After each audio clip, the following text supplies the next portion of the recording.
महारानी की ब्लैकमेलिंग से डरी बीजेपी, दिल्ली सरकार में पेशी के लिए बुलाया। सीएम नहीं बनी तो क्या करेंगी वसुंधरा, क्या लोकसभा चुनाव पर पड़ेगा असर। राजस्थान में चुनावी नतीजे आए 3 दिन से ज्यादा हो गए हैं, लेकिन केंद्रीय नेतृत्व ये तय नहीं कर पा रहा कि मुख्यमंत्री की कुर्सी पर किसे बैठाया जाए।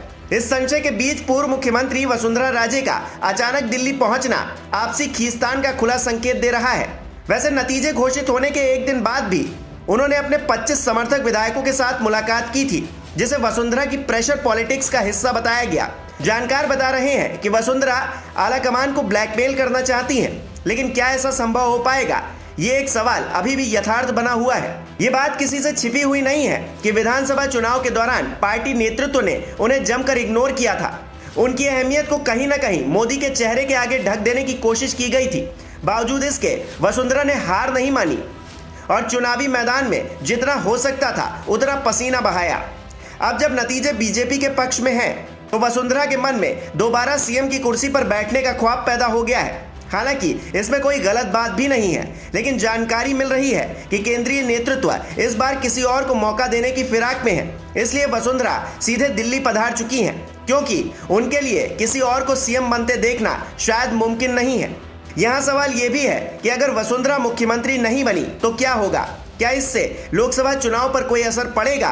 तो इन सवालों का जवाब फिलहाल के लिए देना आसान नहीं है, लेकिन एक बात साफ है कि वसुंधरा राजे को नाराज कर बीजेपी राज्य में अपने लिए मुसीबत मोल नहीं लेगी, क्योंकि लोकसभा चुनाव में अब ज्यादा वक्त नहीं है। ऐसे में अगर वसुंधरा नाराज होकर बैठ गई तो राज्य की 25 लोकसभा सीटों पर चुनौती और भी ज्यादा बड़ी हो जाएगी। पिछली बार बीजेपी ने यहां से 24 सीटें जीती थी।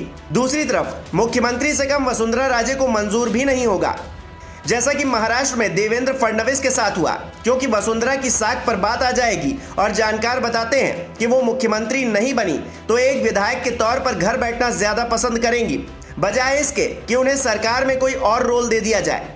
ऐसे में सबसे बड़ी मुश्किल आलाकमान के लिए है कि आखिर वो करे तो करे क्या। मजेदार बात यह है कि राजस्थान का ताजा सियासी घटनाक्रम पंजाब के उस वक्त की याद दिला रहा है जब वहां कांग्रेस की सरकार हुआ करती थी।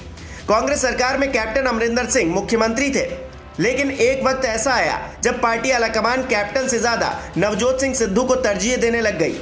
सियासी तनातनी के बीच तय हुआ कि पंजाब की कमान चरणजीत सिंह चन्नी संभालेंगे। इसके बाद कैप्टन कांग्रेस से अलग हो गए और इस सियासी चकल्लस का खामियाजा बाद में पार्टी को भुगतना पड़ा।